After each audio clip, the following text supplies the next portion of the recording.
Jackson Tiago boleh disebut pemain Brasil paling populer di Liga Kansas. Selama 3 musim kompetisi, Jackson sudah berkiprah di 3 klub, Petrokimia, PSM, dan kini Persebaya. Jackson sangat berpeluang menjadi top skor di Liga Kansas.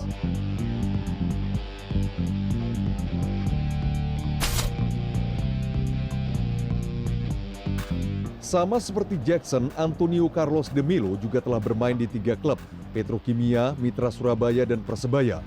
Kapasitas tekniknya yang menonjol membuat Carlos diminati banyak klub. Carlos merupakan playmaker terbaik di Liga Kansas.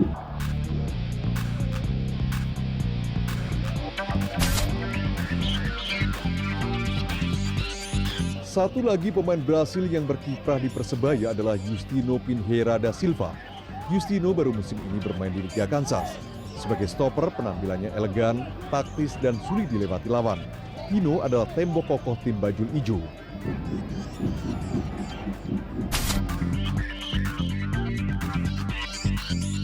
Inilah satu-satunya pemain Brasil yang masih memperkuat skuad Mitra Surabaya, Julio Cesar da Costa.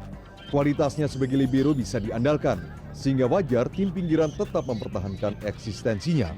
Da Costa mulai berlaga sejak Liga Danhil kedua.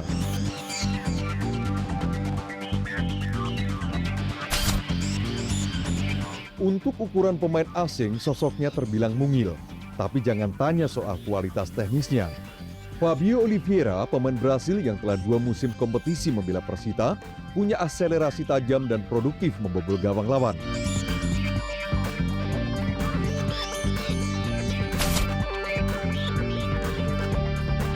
PSM boleh kehilangan Jackson dan Marcio Novo, tapi bukan Luciano Leandro. Bersama Luciano, prestasi PSM tetap stabil.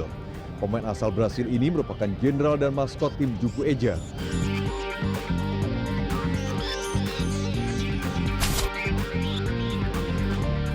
Gomes de Oliveira memang tergusur dari Mitra Surabaya, tapi penampilannya tetap mengundang minat Mataram Indosemen untuk merekrutnya. Gomes juga pernah diincar Persiraja.